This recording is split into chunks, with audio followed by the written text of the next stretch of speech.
헝가리가 세금 인상, 환경 규제로 삼성을 건들자 벌어진 일은 상상을 초월했습니다. 겨우 한국 기업 하나 떠난다고 나라가 망하겠어? 헝가리 정부 고위 관료들은 비웃었습니다. 세금을 2배로 올리고 공장 가동률을 반으로 제한하며 50억 포린트의 벌금을 때렸죠. 작은 나라의 아시아 기업이 감히 덤비면 본때를 보여주겠다는 오만함이었습니다. 그런데 삼성이 진짜로 떠나자 악몽이 시작됐습니다. 우리가 뭘 잘못했나요? 15년 동안 성실히 일했는데. 작은 나라라고 무시했다가 경제가 붕괴된 헝가리의 참혹한 교훈. 지금부터 그 전말을 낱낱이 공개합니다. 저는 페테르 코바치입니다. 헝가리 재무부 차관이었죠.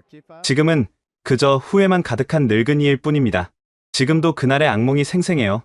3만 명이 하루아침에 거리로 내몰리고 한 도시가 통째로 죽어가는 걸 지켜봐야 했던, 그리고 그 모든 게 제 오만함에서 시작됐다는 걸 깨달았을 때의 그 절망감. 모든 것은 작년 가을 운명의 그날 아침에 시작됐습니다. 차관님, 긴급입니다. 비서가 숨을 헐떡이며 문을 박차고 들어왔어요. 커피를 쏟을 뻔했죠. 무슨 일이야?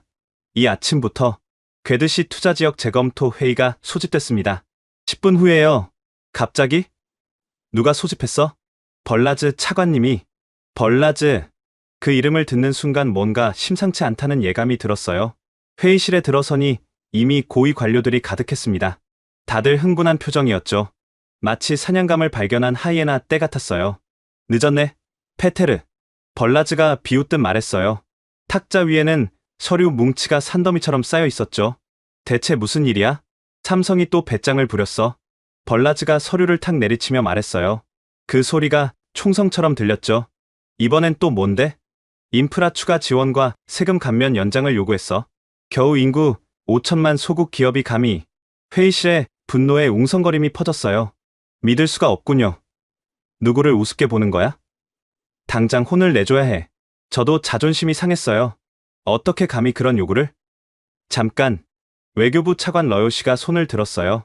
그래도 삼성은 우리 경제에. 러요 씨. 벌라즈가 그를 끊었어요. 당신 누구 편이야? 헝가리 편이야? 한국 편이야? 하지만 3만 명의 일자리가. 일자리? 벌라즈가 냉소했어요. 중국 CATL이 당장이라도 들어올 준비가 됐어. 5만 명을 고용하겠다고 했다고. 정말입니까? 제가 놀라서 물었어요. 내가 직접 확인했어. 벌라즈의 눈이 이상하게 빛났어요. 어젯밤에. 아니, 그건 중요하지 않고 환경부 국장 터마시가 끼어들었어요. 때마침이네요. 시민단체에서 계속 항의가 들어오고 있어요. 배터리 공장 때문에 아이들이 병든다고. 얼마나 심각해? 누군가 물었어요. 글쎄요. 터마시가 망설였어요. 구체적인 증거는 없지만 여론이 안 좋은 건 사실이에요. 그거면 충분해. 벌라즈가 주먹을 쥐었어요. 자, 제안합니다. 괴드시를 우선 투자 지역에서 해제하는 거야. 순간 회의실이 조용해졌어요. 그러면 재정국장이 계산기를 두드렸어요. 지방세가 자동으로 2배가 되는데? 바로 그거야? 벌라즈가 소리쳤어요. 우리는 손 안 대고 코 푸는 거지. 완벽해. 하지만 그건 사실상 삼성을 쫓아내는. 러요 씨가 다시 반대했어요. 쫓아내는 게 아니야. 벌라즈가 교활하게 웃었어요. 공정한 경쟁 환경을 만드는 거지. 한국인들이 특혜 없이 못 버틴다면 그게 우리 잘못이야? 분위기가 급속도로 기울었어요. 다들 벌라즈 편에 섰죠. GDP 겨우 2조 달러인 나라가 뭘 할 수 있겠어? 우리가 EU의 핵심 멤버인데? 이참에 확실히 보여주자고. 저도 그 분위기에 휩쓸렸어요. 벌라즈 말이 맞아. 언제까지 작은 나라 기업에 끌려다닐 순 없지. 바로 그거야. 페테르. 벌라즈가 만족스럽게 웃었어요. 자, 투표합시다. 찬성하는 사람? 하나둘 손이 올라갔어요. 러요 씨만 끝까지 버텼지만 결국 그도 손을 들었죠. 만장일치였습니다. 훌륭해. 벌라즈가 일어섰어요. 이제 한국인들에게 헝가리가 얼마나 대단한 나라인지 보여줄 때야. 회의가 끝나고 복도로 나왔을 때 러요 씨가 제 팔을 잡았어요. 페테르, 정말 괜찮을까? 왜 그래? 겁먹었어? 삼성이 정말로 떠나면? 설마. 저는 자신만만했어요. 20년 투자한 걸 버리고 갈 리가 있나? 허세야. 허세. 하지만 러요 씨의 눈에는 불안이 가득했어요. 페테르, 혹시 벌라즈가 요즘 이상하지 않아?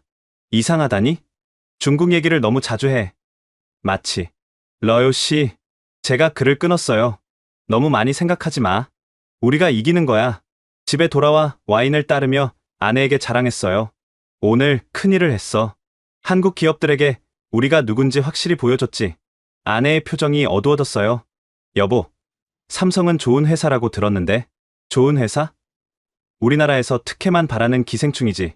그날 밤, 저는 승리감에 도취되어 있었어요. 일주일 후, 삼성에서 미팅을 요청했지만 일부러 피했죠. 차관님, 삼성 측에서 5번째 연락이. 무시해. 누가 갑인지 똑똑히 알려줘야지. 비서가 망설이다 말했어요. 그런데 차관님, 이상한 소문이. 무슨 소문? 벌라즈 차관님이 최근에 자주 비밀 미팅을 한다고. 중국 사람들과. 헛소문이야. 제가 짜증을 냈어요. 쓸데없는 소리 퍼뜨리지 마. 하지만 그날 밤, 창밖을 보며 문득 불안감이 스쳤어요. 멀리 보이는 삼성 공장의 불빛이 평소보다 어두워 보였거든요. 설마, 정말로? 아니야. 말도 안 돼. 그들이 20년 투자를 벌일 리 없어. 하지만 그때 제 휴대폰에 문자가 왔어요. 발신자 불명이었죠. 곧 재미있는 일이 일어날 겁니다. 준비하세요. 소름이 돋았어요. 누가 보낸 걸까? 그리고 무슨 일이 일어난다는 걸까? 그때는 몰랐습니다. 우리가 이미 거대한 함정에 빠져 있었다는 걸. 그리고 그 함정을 판 사람이 바로 우리 안에 있었다는 걸. 며칠 후, 예상대로 일이 진행되기 시작했습니다. 차관님, 패스트 카운티 의회에서 세율 인상안이 통과됐습니다. 비서가 보고서를 들고 왔어요. 지방사업세를 1%에서 2%로 올린다는 내용이었죠. 좋군. 계획대로야. 하지만 예상치 못한 일이 벌어졌습니다. 괴드시장 졸탄이 반발하고 나선 거예요. 페테르, 이게 무슨 짓입니까? 졸탄이 제 사무실로 찾아왔어요. 얼굴이 불그락불그락했죠. 무슨 말씀이신지 모르겠네요. 시장님, 삼성에 대한 세금을 2배로 올린다니. 미쳤습니까? 우리 시 경제가 어떻게 돌아가는지 아세요? 환경 보호를 위한 정당한 조치입니다. 시민들도 원하고 있고요. 시민? 어떤 시민 말입니까? 삼성에서 일하는 15,000명 시민들은요? 졸탄의 목소리가 떨렸어요. 하지만 저는 단호했습니다. 시장님도 대의를 생각하셔야죠. 헝가리가 언제까지 외국 기업에 끌려다닐 수는 없잖습니까? 페테르, 당신이 괴드시에 마지막으로 온 게 언제요? 우리 시민 절반이 직간접적으로 삼성과 연결되어 있어요. 그게 문제죠. 한 기업에 너무 의존하고 있어요. 졸탄이 주먹을 쥐었어요. 당신들이 무슨 짓을 하는지 모르는군. 이건 단순한 세금 문제가 아니야. 시장이 화를 내며 나간 후, 저는 오히려 기분이 좋았어요. 계획대로 되고 있었거든요. 그날 오후, 드디어 삼성 측과 면담이 잡혔습니다. 한국에서 온박 상무라는 사람이었어요. 예상과 달리 차분한 인상이었죠. 페테르 차관님, 만나서 반갑습니다. 악수를 나누며 그의 손에서 긴장감이 느껴졌어요. 오래 기다리셨죠? 일정이 바빠서요. 이해합니다. 바쁘신 와중에 시간 내주셔서 감사합니다. 정중한 태도였지만 눈빛은 날카로웠어요. 페테르 차관님, 우리가 헝가리에 얼마나 기여했는지 아십니까? 물론 알죠. 하지만 시대가 변했습니다. EU의 환경 규제도 강화되고 있고요. 그래서 세금을 2배로 올린다는 겁니까? 박 상무의 눈빛이 더욱 날카로워졌어요. 우리가 결정한 게 아닙니다. 지방정부의 권한이죠. 차관님도 아시지 않습니까? 이게 누구 의도인지. 침묵이 흘렀습니다. 박 상무가 서류를 꺼냈어요. 작년 한 해 우리가 낸 세금이 2천억 포린트입니다. 고용 창출 효과는 3만 명이고요. 연구개발 투자만 500억 포린트였습니다. 인상적이네요. 그뿐이 아닙니다. 헝가리 대학과 산학협력으로 매년 200명의 엔지니어를 양성하고 있어요. 장학금만 50억 포린트입니다. 몰랐던 사실들이었어요. 하지만 인정할 수는 없었죠. 그래도 규칙은 규칙입니다. 규칙이요? 박 상무가 쓴웃음을 지었어요. 같은 지역 독일 기업은 여전히 0.5%인데요. 그건, 차관님, 솔직해집시다. 이건 표적 과세입니다. 정말 이 모든 걸 잃을 준비가 되셨습니까? 협박입니까? 사실을 말씀드리는 겁니다. 제거하시길 바랍니다. 박 상무가 마지막으로 명함을 건넸어요.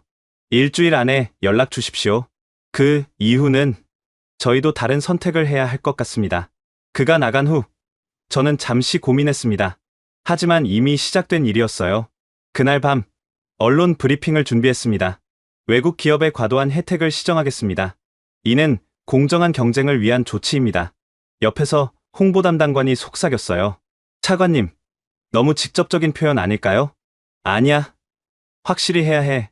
우리가 더 이상 만만하지 않다는 걸 보여줘야지. 다음날 신문 일면은 제 발언으로 도배됐어요. 헝가리 정부, 삼성의 특혜 중단 선언, 환경보호위의 배터리 공장 규제 강화, 시민들 열렬히 환영. 하지만 이상한 일이 벌어지기 시작했습니다. 평소 조용했던 환경단체들이 갑자기 활발해진 거예요. 배터리 공장 나가라. 우리 아이들의 미래를 지켜라. 깨끗한 공기를 돌려달라. 시위대가 삼성 공장 앞에 몰려들었습니다. 누가 조직한 건지 의문이었지만 우리에게는 좋은 명분이 됐죠. 봐요. 시민들의 목소리입니다. 벌라즈가 흡족해했어요. 타이밍이 절묘하네. 누가 조직한 거지? 글쎄요. 시민의식이 높아진 거겠죠? 그때 비서가 들어왔어요. 차관님, 환경단체 그린 헝가리 대표가 면담을 요청했습니다. 그린 헝가리. 거기가 어디더라? 작년에 새로 만들어진 단체래요. 요즘 가장 활발하게 활동하고 있죠. 만나보니 젊은 활동가였어요. 너무 세련되어 보여서 오히려 이상했죠. 우리는 정부의 결정을 전적으로 지지합니다. 배터리 공장의 환경 파괴는 심각한 수준이에요. 구체적인 증거가 있습니까? 물론이죠. 곧 언론에 공개할 예정입니다. 그는 떠나면서 이상한 말을 했어요. 정부가 옳은 선택을 하고 있어요. 더 큰 미래를 위해서요. 더 큰 미래? 무슨 의미일까 궁금했지만 그때는 대수롭지 않게 넘겼어요. 박상무의 경고가 계속 머릿속에 맴돌았습니다. 정말 3만 명의 일자리를 잃을 준비가 됐을까? 하지만 이미 화살은 시위를 떠났어요. 돌이킬 수 없었죠. 며칠 후 예상치 못한 일이 터졌습니다. 차관님, 긴급 뉴스입니다. 비서가 헐레벌떡 뛰어 들어왔어요. 삼성 공장이 5개월간 무허가로 운영됐다는 제보가 들어왔습니다. 뭐라고? 저도 깜짝 놀랐어요. 이건 예상하지 못한 일이었거든요. 익명의 제보자가 언론사에 관련 문서를 보냈답니다. 환경허가가 만료된 상태에서 계속 공장을 돌렸다는 거예요. 순간 머릿속이 복잡해졌습니다. 이건 우리가 계획한 게 아니었어요. 그런데 누가 이런 정보를 갖고 있었을까? 제보자가 누군지 알아봤어? 익명이래요. 추적이 불가능하다고 합니다. 이상했지만 일단 기회는 기회였어요. 일단 조사팀을 꾸리세요. 철저히 조사해야 합니다. 어떤 분을 팀장으로 하실까요? 환경부 너지 국장으로 하죠. 가장 깐깐한 사람이니까. 그날 오후 언론은 난리가 났습니다. 삼성, 불법 운영 발각, 한국 기업의 준법정신 실종. 정부는 뭘 했나? 5개월간 유해물질 무단 배출 가능성, 텔렉스, 네프사바드샤그, 인덱스 등 주요 언론이 일제히 일면 톱으로 다뤘어요. 너무 빠르고 조직적이어서 오히려 이상했죠. 이거 너무 일사불란한데? 저는 혼잣말로 중얼거렸어요. 긴급 조사팀을 파견했습니다. 팀장인 너지 국장은 평소 삼성에 비판적이던 사람이었죠. 너지 국장, 철저히 조사하세요. 법과 원칙대로. 걱정 마세요. 차관님, 먼지 하나까지 털어낼 겁니다. 그의 눈빛이 반짝였어요. 마치 기다렸다는 듯이. 조사팀이 공장에 도착했을 때 이미 취재진이 가득했어요. 누가 언론에 연락했지? 너지가 의아해했지만 이미 상황은 시작됐어요. 일주일 후 조사 보고서가 올라왔습니다. 차관님, 사실로 확인됐습니다. 작년 여름부터 가을까지 5개월간 환경허가 없이 운영했어요. 정말로? 네. 허가 갱신 절차가 지연됐는데 그냥 공장을 계속 돌린 겁니다. 사실 저는 알고 있었어요. 이런 일은 헝가리에서 흔했거든요. 행정 처리가 늦어지면 일단 운영하고 나중에 추임받는 게 관례였죠. 다른 공장들은 어떻습니까? 그게 너지가 망설였어요. 사실 비슷한 경우가 많긴 한데 하지만 지금은 삼성에 집중해야 하지 않을까요? 언론도 주목하고 있고 저는 고민에 빠졌어요. 공정하게 하려면 모든 공장을 조사해야 하지만 일단 삼성부터 처리합시다. 나머지는 나중에. 며칠 후 삼성 측에서 긴급 면담을 요청했습니다. 이번엔 박상무와 함께 법무팀장도 왔어요. 차관님, 이건 명백한 표적 수사입니다. 박상무의 목소리에 분노가 묻어났어요. 표적이라뇨? 법을 어긴 건 사실 아닙니까? 차관님도 아시지 않습니까? 헝가리의 모든 공장이 이런 식으로 운영됩니다. 행정 지연은 정부 책임인데 왜 우리만 문제 삼는 겁니까? 법은 법입니다. 그럼 이것 좀 보시죠. 법무팀장이 서류를 꺼냈습니다. 이게 뭡니까? 같은 기간 환경허가가 만료된 공장 리스트입니다. 독일계 3곳, 프랑스계 2곳, 일본계 1곳. 총 12개 공장이 같은 상황이었어요. 하지만 아무도 문제 삼지 않았죠. 왜 우리만 타겟이 됐을까요? 할 말이 없었어요. 사실이었으니까. 차관님, 솔직해집시다. 이건 삼성을 겨냥한 공격입니다. 누군가 의도적으로 제보했고, 언론은 준비된 것처럼 움직였어요. 그게 무슨 음모론? 음모론이 아닙니다. 한국 정부도 이 사안을 주시하고 있습니다. 대사관에서 공식 문의가 왔어요. 박 상무가 낮은 목소리로 경고했어요. 우리가 참는데도 한계가 있습니다. 계속 이런 식이면 다른 선택을 할 수밖에 없어요. 그게 무슨 뜻입니까? 글쎄요. 폴란드나 체코는 우리를 환영한다고 하더군요. 아무 조건 없이요. 그 말에 가슴이 철렁했습니다. 잠깐, 정말로 이전을 검토하고 있다는 겁니까? 이미 실무팀이 현장 조사를 다녀왔습니다. 박 상무가 일어서며 마지막 경고를 했어요. 일주일 드리겠습니다. 현명한 선택하시길 바랍니다. 그들이 떠난 후 저는 깊은 고민에 빠졌어요. 하지만 이미 언론은 들끓고 있었죠. 다음 날 정부는 공식 발표를 했습니다. 삼성의 50억 포인트 벌금 부과, 추가 제재 검토 중, 법 앞에 예외는 없다. 발표 직후 삼성 주가가 폭락했습니다. 한국 언론들도 이 사건을 크게 다뤘어요. 헝가리 정부, 삼성 겨냥 의혹, 표적 수사 논란 확산. 그런데 이상한 일이 또 일어났습니다. 환경단체들이 마치 준비라도 한 듯 일제히 성명을 발표한 거예요. 이제 시작일 뿐이다. 삼성은 헝가리를 떠나라. 우리는 끝까지 싸울 것이다. 너무 조직적이었어요. 플래카드와 현수막도 전문적으로 제작된 것들이었죠. 비서, 이 환경단체들 좀 조사해봐. 뭘 조사할까요? 후원금 출처, 주요 인물들 배경. 뭔가 이상해. 알겠습니다. 하지만 조사 결과가 나오기도 전에 상황은 더 악화됐습니다. 일주일 후 더 큰 문제가 터졌습니다. 차관님, 주민들이 집단 소송을 제기했습니다. 소음 피해 보상을 요구하고 있어요.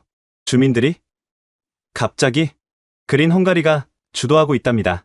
변호사도 지원하고요. 얼마나 요구하죠? 100억 포인트입니다. 뭐? 100억? 터무니없는 금액이었어요. 5년치 피해 보상금을 한꺼번에 요구한 거였죠.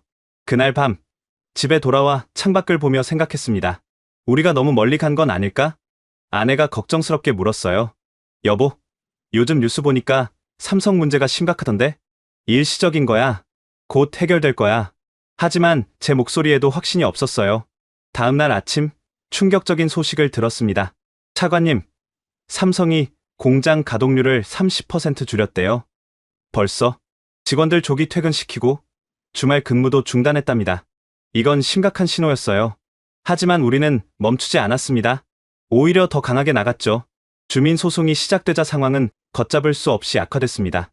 차관님, EU 의회에서 연락이 왔습니다. 비서가 긴장한 표정으로 보고했어요. 뭐라고 하던가? 헝가리의 배터리 공장 환경 문제를 주시하고 있다고 합니다.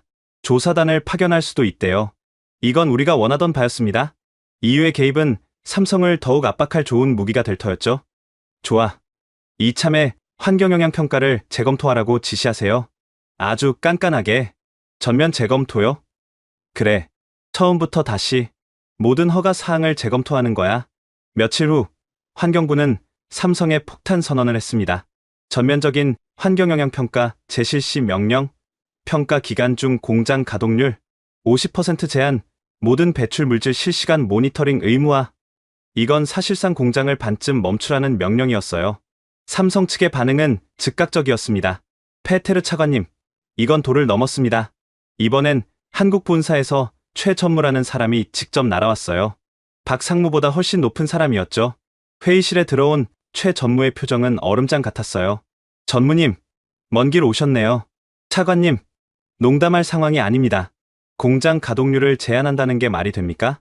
환경보호를 위한 불가피한 조치입니다. 환경보호? 최 전무가 냉소했어요. 그럼 왜 우리 공장만 대상입니까? 옆에 있는 독일 화학공장은요? 순차적으로 진행할 예정입니다. 거짓말 마세요.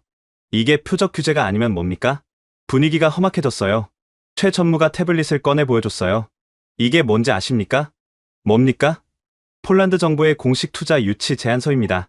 우리 공장을 통째로 옮기면 10년간 세금을 면제해준대요. 심장이 쿵 내려앉았습니다. 그리고 이건 체코 정부의 제안입니다. 부지 무상 제공에 인프라까지 깔아준답니다. 그래서요? 차관님, 이건 마지막 경고입니다. 우리도 비즈니스를 합니다. 손해를 보면서까지 헝가리에 있을 이유가 없어요. 그건 협박이 아니라 현실입니다. 최 전무가 일어섰어요. 일주일 드리겠습니다. 그 안에 모든 제재를 철회하세요. 만약 안 하면요? 우리는 떠날 겁니다. 완전히요. 최 전무가 문을 나서며 돌아봤어요. 참고로 말씀드리는데 이미 핵심 장비 이전 계획을 세웠습니다. 결정만 하면 한 달 안에 실행할 수 있어요. 잠깐, 제가 급하게 불렀어요. 정말로 떠날 생각입니까? 차관님이 결정하실 일입니다. 우리를 파트너로 볼 건지, 적으로 볼 건지. 회의실을 나가는 최 전무의 뒷모습을 보며 처음으로 진짜 두려움을 느꼈어요. 그날 밤, 벌라즈와 긴급 회동을 했습니다. 설마 진짜로 떠나겠어? 엄포야, 엄포. 벌라즈는 여전히 자신만만했어요. 근데 폴란드가 정말 그런 조건을 제시했대. 그래도 이미 투자한 게 얼마인데? 공장 건물, 설비, 인력 다 버리고 갈 수는 없어. 하지만 걱정 마. 내가 확인한 정보가 있어. 벌라즈가 목소리를 낮췄어요. 뭔데? 중국 CATL이 우리한테 관심 있대. 삼성 떠나면 바로 들어올 준비가 됐다고. 정말? 내가 직접 연락받았어. 삼성보다 더 좋은 조건으로 투자하겠대. 그 말에 조금 안심이 됐습니다. 하지만 뭔가 찜찜했어요. 그런데 벌라즈, 환경단체들이 너무 조직적으로 움직이는 것 같지 않아? 그게 뭐 어때서? 우리한테 유리하잖아. 누가 뒤에서 지원하는 것 같은데? 페테르, 쓸데없는 걱정하지 마. 중요한 건 우리가 이기고 있다는 거야. 다음 주 환경단체들의 시위가 절정에 달했습니다. 삼성은 헝가리를 떠나라. 깨끗한 공기를 돌려달라. 우리 아이들의 미래를 지켜라.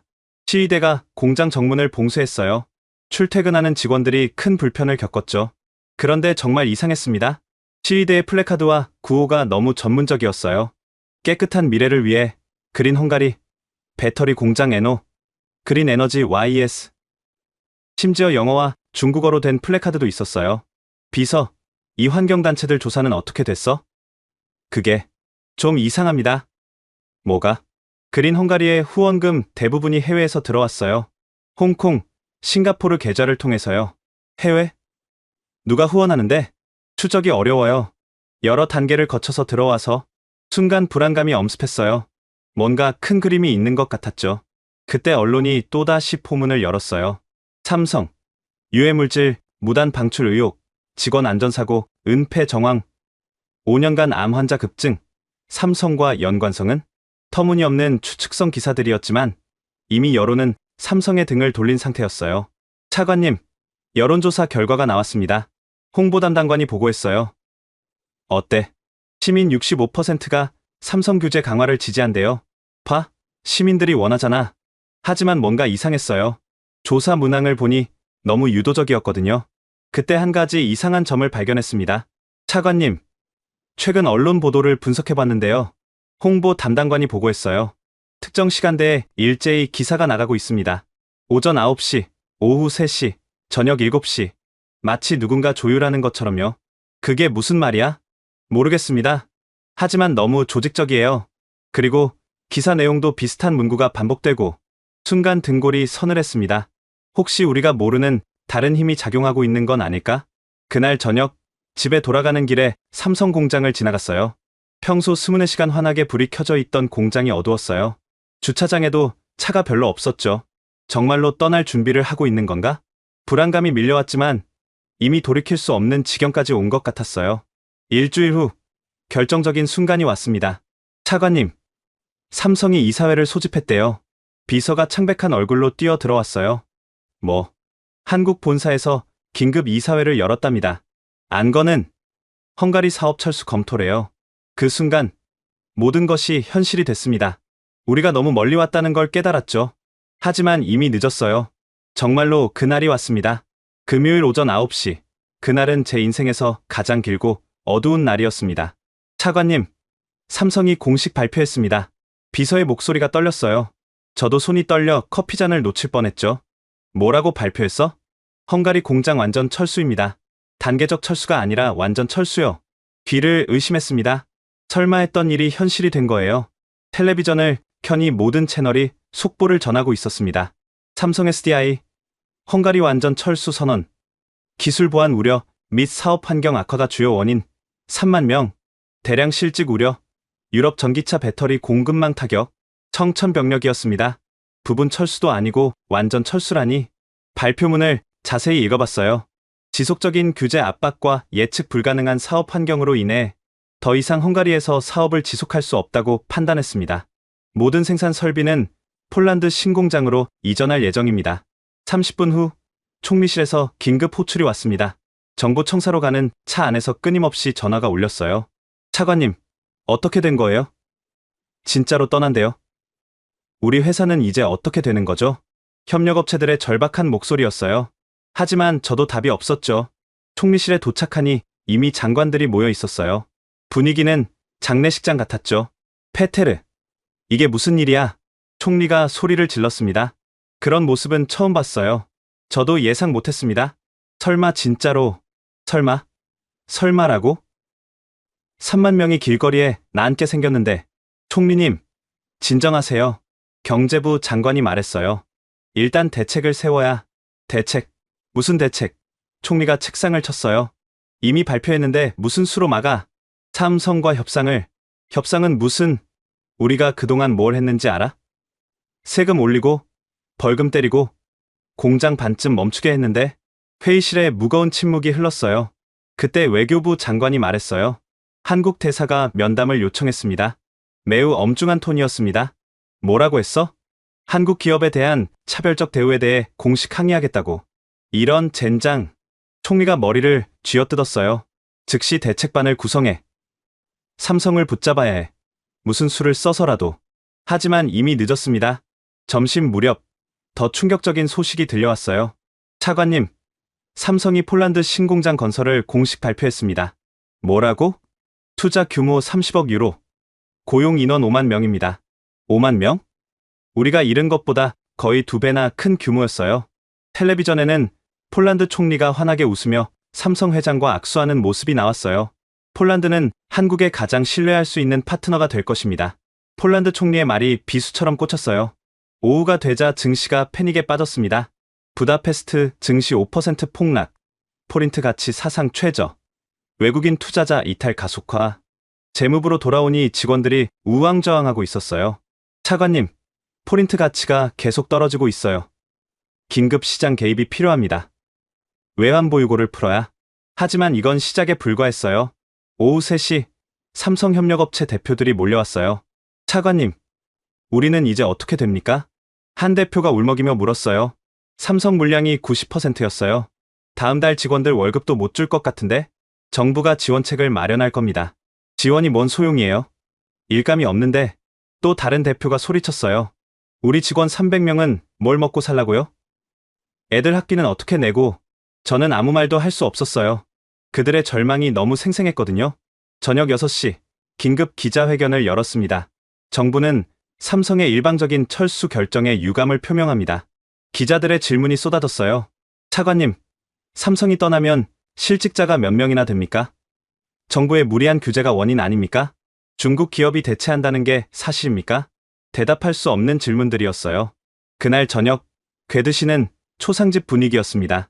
시청 앞에 노동자들이 몰려들었어요. 우리 일자리를 돌려달라. 정부는 뭘 했나? 우리가 뭘 잘못했나? 이번엔 진짜 시민들의 분노였습니다. 며칠 전 환경단체 시위와는 완전히 달랐어요. 절박함과 분노가 뒤섞인 진짜 목소리였죠. 뉴스에서는 전문가들이 나와 암울한 전망을 쏟아냈습니다. 직접 실직 1만 5천 명, 간접 실직 1만 5천 명, 최소 3만 명이 일자리를 잃게 됩니다. 지역 경제에 미치는 타격은 연간 1조 포린트 이상일 겁니다. EU의 전기차 배터리 공급망에도 큰 차질이 예상됩니다. 헝가리의 국가 신용도에도 악영향을. 집에 돌아오는 차 안에서 전화가 또 울렸어요. 페테르, 이걸 어떻게 수습할 거야? 벌라지였어요. 평소에 자신감은 온데간데 없었죠. CATL은 어떻게 됐어? 그게 연락이 안 돼. 뭐, 갑자기 투자 검토를 보류한대. 정치적 리스크가 너무 크다고. 머리가 하얘졌어요. 중국 기업마저 우리를 외면한다면? 그날 밤, 저는 한숨도 못 잤습니다. 창밖으로 보이는 삼성 공장의 불빛이 하나둘 꺼지고 있었어요. 내가 무슨 짓을 한 거지? 새벽 3시, 문득 한 가지 생각이 스쳤습니다. 이 모든 게 너무 빨리, 너무 조직적으로 진행됐다는 거예요. 마치 누군가 각본을 짜놓은 것처럼. 하지만 그건 나중 일이었습니다. 당장은 쏟아지는 재앙을 막는 게 급했으니까요. 다음 날부터 진짜 지옥이 시작됐습니다. 철수 발표 일주일 후 예상했던 것보다 훨씬 빠르게 모든 것이 무너지기 시작했습니다. 차관님, 1차 협력업체 15곳이 오늘 폐업 신고를 했습니다. 월요일 아침 비서의 보고는 충격적이었어요. 벌써 15곳이나? 내일은 더 늘어날 거래요. 다들 버틸 여력이 없답니다. 2차, 3차 협력업체들은 집계조차 안 됩니다. 너무 많아서 사무실 창밖으로 보이는 거리 풍경이 일신연스러웠습니다. 평소 같으면 출근 인파로 붐볐을 시간인데 한산했어요. 시장님이 오셨습니다. 졸탄 시장이 들어왔어요. 불과 한 달 전과는 완전히 다른 사람 같았습니다. 눈은 충혈됐고 얼굴은 수척했죠. 페테르, 우리 시가 죽어가고 있어. 시장님, 오늘 아침에만 500명이 실업급여 신청을 했어. 시청 민원실이 마비됐다고. 졸탄이 서류 뭉치를 책상에 던졌어요. 이게 뭡니까? 자살 시도자 명단이야. 어제 하루에만 12명. 다들 가장이야, 가장. 가슴이 무너져 내렸습니다. 숫자로만 봤던 실직이 이렇게 잔인한 현실이 될 줄은 몰랐어요. 그중 한 명은 우리 시청 직원이었어. 아내가 삼성에서 일했는데 졸탄의 목소리가 떨렸어요. 15년 만에 집을 샀대. 대출받아서 이제 집도 날아가고 직장도 없어졌으니 시장님, 정부에서 대책, 졸탄이 비웃었어요. 당신들이 만든 재앙인데 무슨 대책이 있겠어?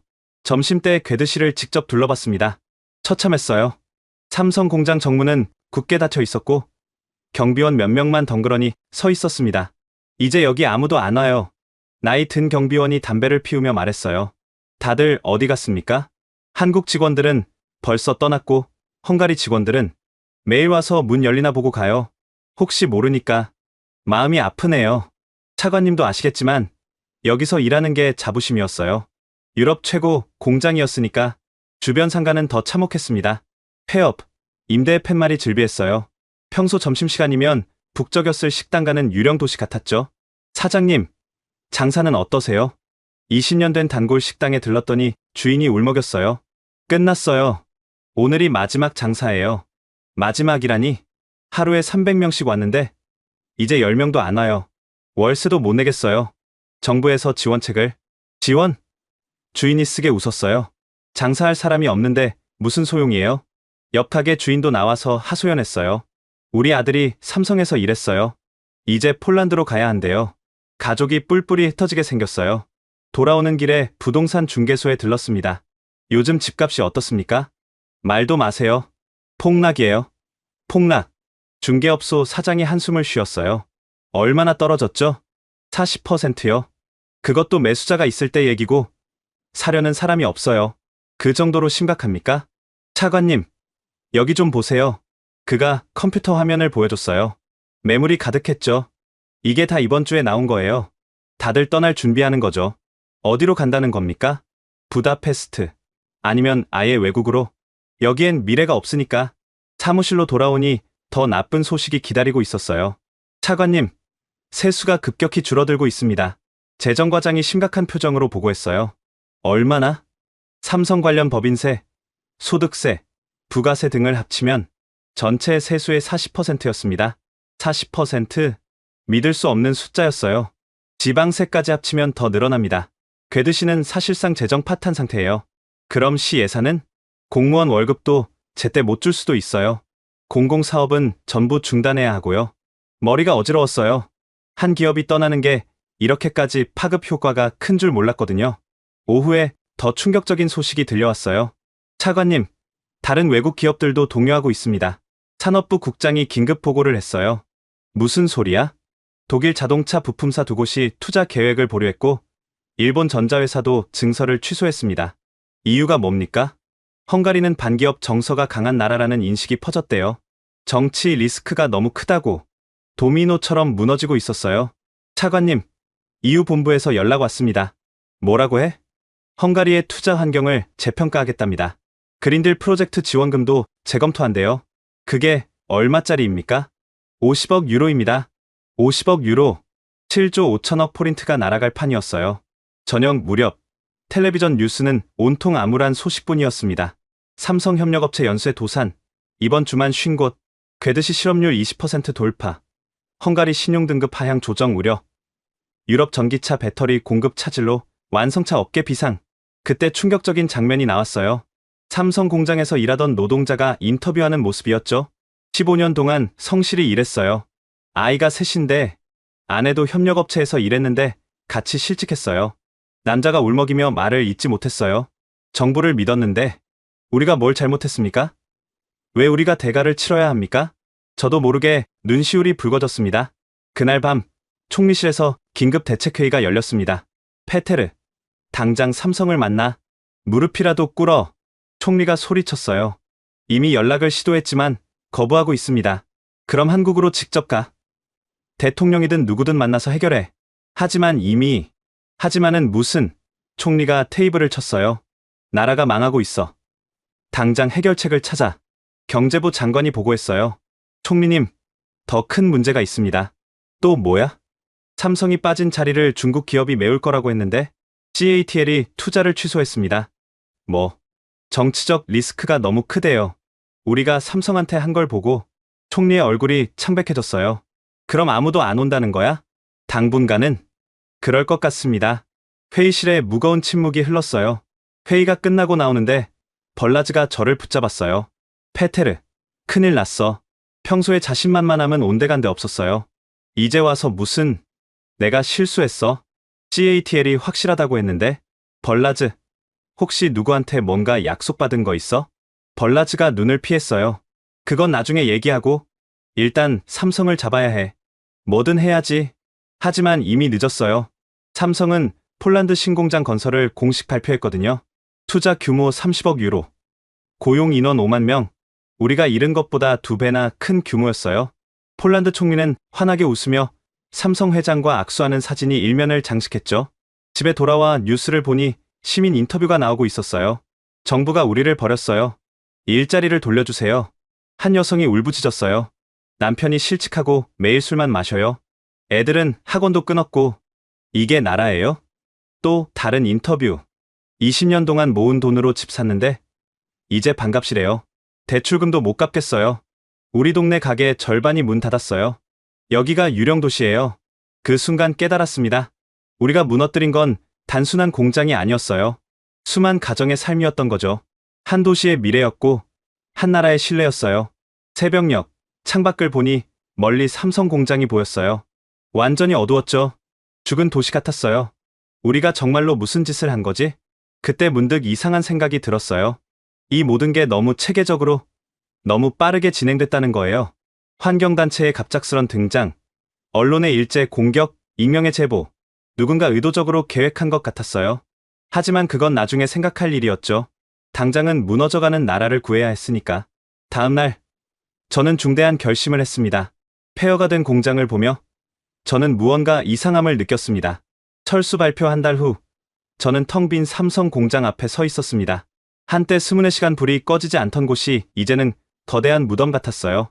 정문에는 매각이라는 팻말만 덩그러니 걸려 있었죠. 차관님, 여기서 뭐 하세요? 나이 든 경비원이 다가왔어요. 예전에 봤던 그 사람이었죠. 그냥 생각 좀 하려고요. 저도 이제 다음 주면 그만둬요. 지킬 것도 없는데 뭐. 경비원이 쓸쓸히 웃었어요. 아저씨는 여기서 얼마나 일하셨어요? 12년요. 공장 지을 때부터 있었죠. 그럼 잘 아시겠네요. 이 공장이 뭘 만들었는지. 그럼요. 그냥 배터리가 아니에요. 유럽 전기차의 심장이었죠. 경비원이 담뱃불을 붙이며 말을 이었어요. BMW, 메르세데스, 아우디, 폴크스바겐 다 여기서 나간 배터리를 썼어요. 최고 품질이었거든요. 그렇게 중요한 곳이었나요? 작년에 EU 위원장이 직접 왔어요. 뭐라고 했는지 아세요? 뭐라고 했는데요? 여기가 유럽 그린딜의 핵심이래요. 2030년까지 탄소 중립 달성하려면 여기서 나오는 배터리가 꼭 필요하다고. 가슴이 먹먹해졌어요. 근데 이제 다 끝났죠. 폴란드로 가버렸으니. 경비원은 담배를 끄고 돌아갔어요. 사무실로 돌아와 자료를 뒤져봤습니다. 몰랐던 사실들이 쏟아져 나왔어요. 삼성 SDI 헝가리 공장 현황 보고서를 찾았죠. 연간 생산 능력 전기차 50만 대분, 수출액 연간 200억 유로, R&D 센터 엔지니어 500명, 산학협력 헝가리 10개 대학, 장학금 연간 1000명, 50억 포린트, 특허 출원 연간 200건. 이게 진짜였어? 더 충격적인 건 기술 이전 내용이었어요. 헝가리 엔지니어 교육 연간 300명, 현지 부품 사용률 40% 매년 증가, 기술 이전 프로그램 20개 분야. 우리가 조립 공장이라고 무시했던 곳이 사실은 기술의 보고였던 거예요. 우리가 뭘 잃은 거지? 혼잣말이 나왔어요. 그때 비서가 급하게 들어왔습니다. 차관님, 이상한 점을 발견했습니다. 뭔데? 그 익명 제보자 말입니다. 무허가 운영을 제보한 사람요. 그래서? 아무리 추적해도 찾을 수가 없어요. 가짜 이메일 계정이었고 IP도 여러 단계로 위장됐더라고요. 프로 해커라도 썼나? 그런 것 같아요. 그리고 비서가 목소리를 낮췄어요. 환경단체 후원금도 조사해봤는데 대부분이 해외 계좌에서 들어왔어요. 해외? 어디서? 홍콩, 싱가포르, 케이맨 제도. 추적이 어려운 곳들이에요. 순간 소름이 돋았어요. 그린 헝가리 대표는 조사했어? 그것도 이상해요. 작년에 갑자기 나타난 인물인데 과거 이력이 거의 없어요. 퍼즐 조각들이 맞춰지기 시작했어요. 언론 보도 패턴도 이상했잖아요. 너무 조직적이었어요. 맞았어요. 그때도 이상하다고 생각했었죠. 차관님, 혹시 이 모든 게... 제가 비서를 제지했어요. 여기서 얘기하면 안 돼. 나가서 얘기하자. 정부 청사밖 공원 벤치에 앉아 얘기를 이어갔어요. 비서, 솔직히 말해봐. 이 모든 게 우연이라고 생각해? 아니요. 누군가 계획한 것 같아요. 누가? 왜? 그건 모르겠어요. 며칠 후 더 충격적인 사실을 알게 됐습니다. 차관님, 폴란드 정부 관계자를 만났는데요. 외교부 직원이 조심스럽게 말했어요. 그래서? 그들이 작년부터 삼성 유치를 준비했대요.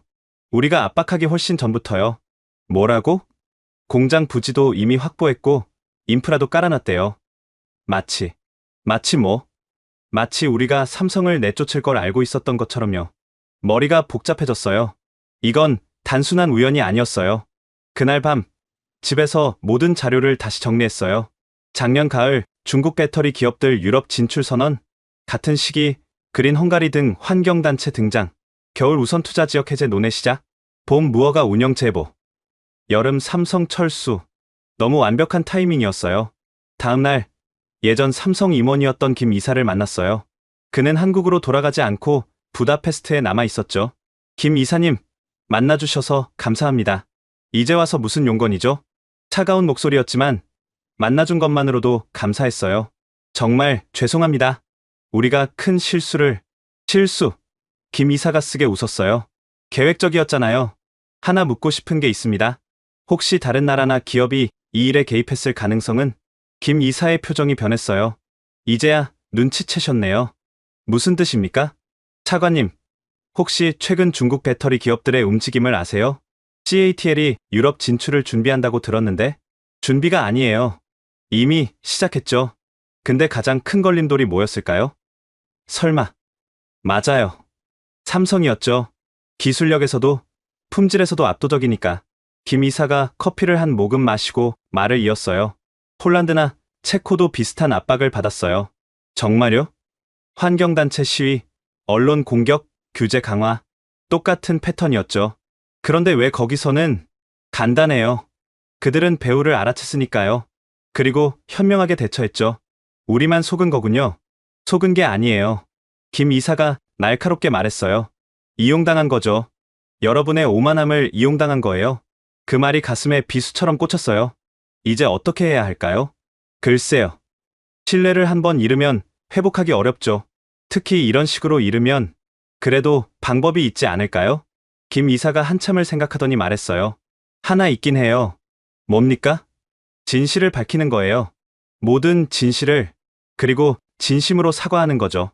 하지만 증거가 찾아야죠. 아직 늦지 않았어요. 대신 각오는 하셔야 해요. 진실을 밝히면 누군가는 책임을 져야 하니까. 돌아오는 길에 많은 생각이 들었어요. 우리는 정말로 우리 손으로 나라를 망칠 뻔했구나. 그것도 남의 계략에 놀아나서. 그날 밤 저는 결심했어요. 진실을 밝혀야겠다고. 그게 이 나라를 위한 마지막 봉사일지도 모르니까. 한국과의 비밀 접촉에서 더 충격적인 사실을 알게 되었습니다. 김 이사와 만난 다음 날 뜻밖의 연락이 왔습니다. 차관님, 한국 대사관에서 비공식 면담을 제안했습니다. 희망의 끈이라도 잡고 싶었어요. 즉시 수락했죠. 비밀 장소에서 만난 사람은 박상무였습니다. 떠났다고 들었는데 아직 부다페스트에 있었던 거예요. 박상무님, 이렇게 다시 만나게 되다니. 페테르 차관님, 시간이 없으니 단도직입적으로 말씀드리죠. 그의 표정은 예전보다 부드러웠어요. 아직 완전히 늦지 않았습니다. 정말입니까? 하지만 이미 철수를 발표했잖아요. 본사에서도 재검토 의견이 있어요. 폴란드 공장을 짓는데 2년이 걸리거든요. 그동안 생산 공백이 문제죠. 한 줄기 희망이 보였어요. 그럼 어떻게 해야 합니까? 먼저 진실을 아셔야 합니다. 박상무가 태블릿을 꺼냈어요. 이게 뭡니까? 폴란드와 체코가 받았던 압박 자료입니다. 차관님네가 당한 것과 똑같은 패턴이에요. 자료를 보니 소름이 돋았어요. 환경단체 시위, 언론 공격, 규제 강화, 판박이었죠. 그런데 그들은 어떻게? 간단해요. 배우를 알았으니까요. 박상무가 다른 문서를 보여줬어요. 이건 중국 정부 문서, CATL의 유럽 시장 장악 전략입니다. 5년 계획이에요. 문서를 읽어보니 충격적이었어요. 1단계 현지 환경단체 지원, 2단계 여론 조성, 3단계 규제 압박 유도, 4단계 경쟁사 철수, 5단계 시장 진입. 우리가 완전히 이용당했군요. 그래서 폴란드와 체코는 달랐어요. 우리가 정보를 공유했거든요. 왜 우리한테는? 차관님네가 듣지 않았잖아요. 오히려 우리를 적대시했고요. 부끄러웠어요. 정말 부끄러웠죠. 그래서 제안입니다. 박상무가 진지하게 말했어요. 헝가리 정부가 진심으로 사과하고 확실한 보장을 한다면 재검토할 용의가 있어요. 어떤 보장 말입니까? 첫째, 총리가 직접 한국을 방문해 공식 사과할 것. 총리가 직접. 둘째, 향후 10년간 세금과 규제를 동결하는 특별법 제정. 의회 승인이 필요한데. 셋째, 이번 사태의 진상을 투명하게 조사하고 공개할 것. 쉽지 않은 조건들이었어요. 특히 총리의 공식 사과는 정치적 부담이 컸죠. 그리고 하나 더. 또 있습니까? 개인적 조언인데. 페테르 차관님도 조심하세요. 무슨 뜻이죠? 이 일에 연루된 사람들이 가만히 있지 않을 거예요. 특히 중국과 연결된 사람들은. 벌라즈 말인가요? 박상무가 고개를 끄덕였어요. 처음부터 그와 접촉한 사람들을 조사해보세요. 놀라운 사실을 발견할 거예요. 돌아오는 길에 많은 생각을 했어요. 벌라즈가 정말 처음부터 중국과 연결되어 있었을까? 사무실에 도착하자마자 비밀 조사를 지시했습니다. 벌라즈 차관의 최근 1년 행적을 조사해줘. 특히 해외 출장과 만난 사람들 위주로. 며칠 후 충격적인 보고가 올라왔어요. 차관님, 이거 보셔야 할 것 같습니다. 뭔데? 벌라즈 차관이 작년에 중국을 4번 다녀왔어요. 공식 일정에 없는 방문이었죠. 4번이나? 매번 CATL 임원들을 만났고요. 그리고 스위스 계좌로 거액이 입금된 정황이 있어요. 증거는? 은행 기록을 확보했습니다. 이제 모든 게 명확해졌어요. 우리는 처음부터 함정에 빠져 있었던 거예요. 총리에게 보고했습니다. 총리님, 삼성이 조건부 복귀를 검토한다고 합니다. 정말이야? 조건이 뭐야? 조건을 설명하자 총리의 얼굴이 굳었어요. 내가 직접 한국에 가서 사과하라고? 네. 그리고 이번 사태의 배후가 있습니다. 제가 조사한 내용을 모두 보고했어요. 뭐? 중국이 배후였다고? 벌라즈가 처음부터 연루되어 있었습니다. 총리가 주먹을 쥐었어요. 이런 매국노 같은. 총리님, 이제 결정하셔야 합니다.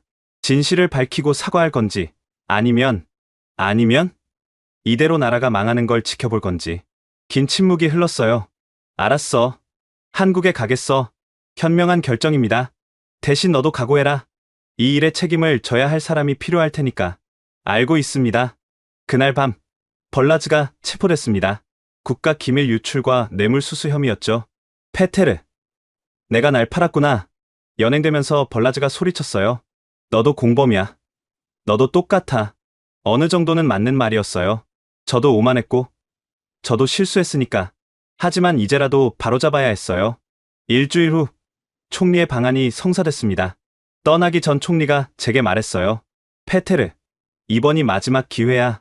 꼭 성공시켜야 해. 최선을 다하겠습니다. 너도 함께 가라. 내가 시작한 일이니 내가 마무리해야지. 그렇게 저는 총리와 함께 한국으로 향했습니다. 처음 타보는 서울행 비행기 안에서 저는 많은 생각을 했어요. 작은 나라라고 무시했던 곳에 고개를 숙이러 가는 심정이 어땠을까요? 하지만 이게 맞는 일이었어요. 진짜 친구가 누구인지 이제야 깨달았으니까. 정부 조사를 시작하자 충격적인 진실이 드러났습니다. 서울에 도착한 다음 날 한국 정부 청사에서 회담이 열렸습니다. 헝가리 총리님, 어서 오세요. 한국 산업부 장관이 우리를 맞았어요. 정중했지만 거리감이 느껴졌죠. 회담장에는 삼성 최고 경영진도 참석했어요. 총리가 준비한 연설문을 읽기 시작했습니다. 먼저 진심으로 사과드립니다. 우리의 오만과 편견이 소중한 파트너를 잃을 뻔했습니다. 통역이 끝나자 좌중이 조용해졌어요. 특히 이번 사태가 외부 세력의 계획적 공작이었음을 밝히며 우리가 그들에게 이용당했음을 인정합니다. 이 부분에서 한국 측 표정이 미묘하게 변했어요. 삼성 부회장이 물었습니다. 구체적으로 어떤 공작이었는지 설명해 주시겠습니까? 제가 준비한 자료를 꺼냈어요. 중국 CATL이 조직적으로 개입했습니다. 환경단체 지원, 언론 조작, 심지어 우리 정부 고위 관료 매수까지 증거 자료를 하나씩 제시했어요. 그린 헝가리 후원금 출처, 언론사들의 중국계 광고 수주 내역, 벌라즈의 스위스 계좌, 중국 전략 문서, 한국 측에서 자료를 꼼꼼히 검토했어요. 흥미롭네요. 산업부 장관이 말했어요. 사실 우리도 비슷한 정보를 입수했습니다. 다른 유럽 국가들에서도 같은 패턴이 발견됐거든요. 그럼 아셨으면서도 몰랐다면 거짓말이죠. 하지만 헝가리는 스스로 함정에 빠졌어요. 우리가 경고했는데도 할 말이 없었어요. 사실이었으니까. 점심시간 비공식 대화가 이어졌어요. 차관님, 박 상무가 다가왔어요. 이제 진실을 아셨으니 좀 더 솔직하게 말씀드릴게요. 부탁드립니다. 중국은 5년 전부터 이런 전략을 써왔어요. 동남아에서 시작해서 유럽까지. 왜 아무도 다들 알아요. 하지만 증거를 잡기 어렵고 설령 안다 해도 중국 시장이 무서워서 말을 못하죠. 우리처럼 속는 나라가 많겠네요. 헝가리는 운이 좋은 편이에요. 운이 좋다고요? 우리 경제가 박살났는데? 그래도 깨달았잖아요. 어떤 나라는 끝까지 모르고 당해요. 오후 회담이 재개됐어요. 삼성 부회장이 말했습니다. 솔직히 말씀드리면 헝가리로 돌아가는 건 쉽지 않은 결정입니다. 이해합니다. 신뢰가 깨졌고 투자 환경도 악화됐죠. 하지만 희망이 보였어요. 유럽 시장을 포기할 수는 없습니다. 그리고 헝가리의 인력과 인프라도 아깝고요. 그럼 단계적 복귀를 검토하겠습니다. 하지만 조건이 있습니다. 조건은 까다로웠어요. 1점 특별법 제정 10년 세금 동결, 2점 투자 보호 협정, 3점 정기협의체 구성, 4점 헝가리 한국기술협력센터 설립, 그리고 가장 중요한 건 부회장이 강조했어요. 다시는 이런 일이 없어야 합니다. 중국이든 누구든 외부 압력에 흔들리면 안 됩니다. 약속드립니다.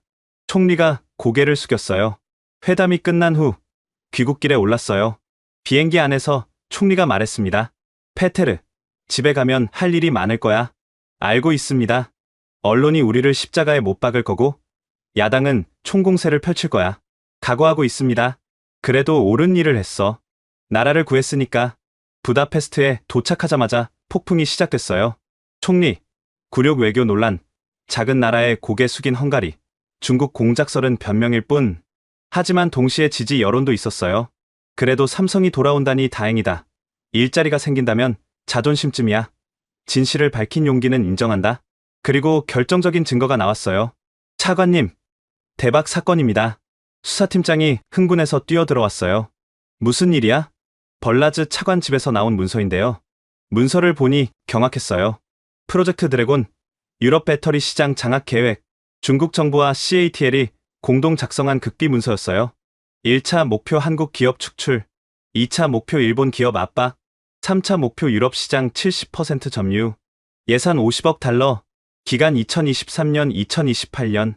이게 진짜라면 진짜예요. 중국 측 직인이 찍혀 있어요. 이제 모든 진실이 밝혀졌어요. 다음 날 정부는 모든 자료를 공개했습니다. 헝가리 정부, 중국 공작 전모 공개, 충격적인 프로젝트 드래곤 문서, 유럽 전체가 타깃이었다. 유럽 전역이 발칵 뒤집혔어요. 독일, 프랑스, 이탈리아에서 비슷한 사례가 쏟아져 나왔죠. 일주일 후 EU 긴급 회의가 소집됐어요. 이건 경제 전쟁이다. 공동 대응이 필요하다.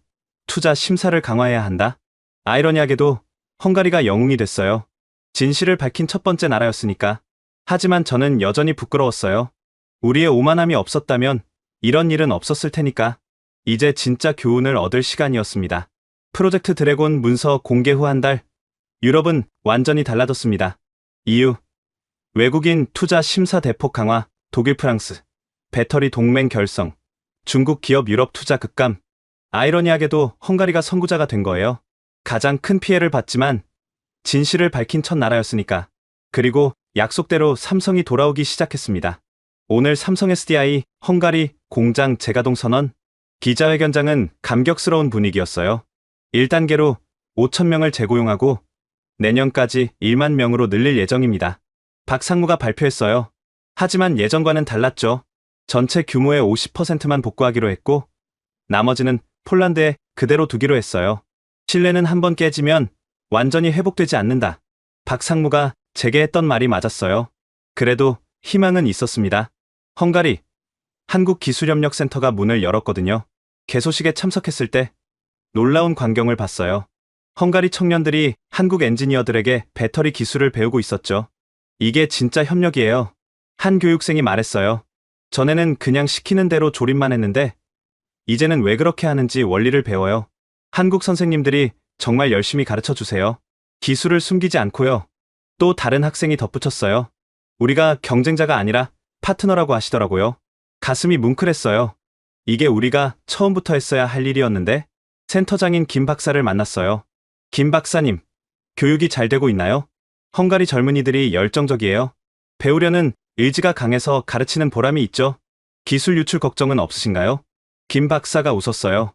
차관님, 기술은 나눠야 발전해요. 숨기면 썩죠. 하지만 진짜 경쟁력은 기술 자체가 아니라 그걸 운용하는 시스템이에요. 그리고 신뢰죠. 그 말이 가슴에 와닿았어요. 6개월 후 변화가 눈에 보이기 시작했습니다. 괴드시에 다시 활기가 돌았어요. 문 닫았던 가게들이 하나둘 다시 열었고 거리에 사람들이 늘어났죠. 차관님, 단골 식당 주인이 반갑게 맞았어요. 오랜만이네요. 장사는 어떠세요? 다시 살아났어요. 삼성 직원들이 돌아오니까 손님이 늘었죠. 다행이네요. 이번 일로 큰 교훈을 얻었어요. 우리가 얼마나 서로 연결되어 있는지 말이에요. 맞는 말이었어요. 하지만 상처는 남았죠. 폐업한 협력업체 중 절반은 돌아오지 못했고 떠난 인재들도 많았어요.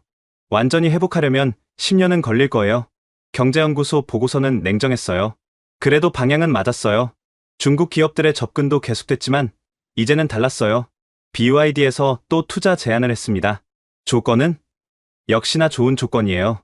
하지만 핵심 기술은 중국에 두고 단순 조립만 여기서 하겠대요. 정중히 거절해. 이제 우리는 현명해졌어요. 당장의 이익보다 장기적 파트너십을 선택하게 됐죠.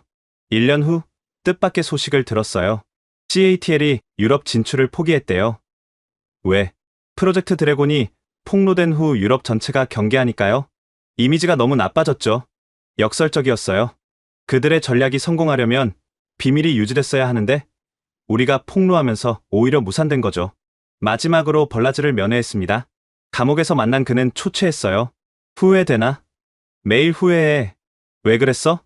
벌라즈가 쓰게 웃었어요. 더 큰 미래를 봤다고 생각했어. 중국과 손잡는 게 현명하다고. 결과는? 내가 바보였지. 이용당하고 버려졌어. 그래도 하나는 배웠네. 진짜 파트너가 누구인지. 면회를 마치고 나오며 생각했어요. 국가 간 경쟁에서 우리는 때로 조리됩니다. 하지만 진짜 친구가 누구인지, 진짜 적이 누구인지 구별하는 지혜가 필요합니다. 값싼 유혹 뒤에 숨은 진짜 의도를 봐야 합니다. 그것이 이 사건이 우리에게 남긴 가장 값진 교훈입니다. 삼성은 완전히 돌아오지 않았습니다. 하지만 우리는 더 중요한 것을 얻었어요. 겸손과 지혜, 그리고 진정한 파트너십의 의미를. 그날 저녁 삼성 공장을 바라봤어요. 예전만큼은 아니지만 다시 불이 켜져 있었죠. 절반의 성공이었지만 그것만으로도 감사했어요. 우리가 잃을 뻔한 것에 비하면 기적이었으니까. 이제 저는 은퇴했습니다. 후배들에게 항상 하는 말이 있어요. 오만은 재앙의 시작이고 겸손은 지혜의 시작이다. 그리고 하나 더. 작은 나라는 없다. 오직 작은 생각만 있을 뿐이다. 지금까지 헝가리 정부 관계자의 충격적인 고백을 들어보셨습니다. 작은 나라 기업이라고 무시했다가 국가 경제가 무너질 뻔한 이야기 어떠셨나요? 게다가 그 배후에 숨어있던 거대한 음모까지. 정말 국제사회는 한치 앞을 알 수 없는 정글 같습니다. 이 이야기가 주는 교훈을 많은 분들과 나누고 싶다면 영상을 공유해주세요. 구독과 좋아요도 부탁드립니다. 다음에도 더 놀라운 이야기로 찾아뵙겠습니다. 지금까지 코리아 원더풀이었습니다. 감사합니다.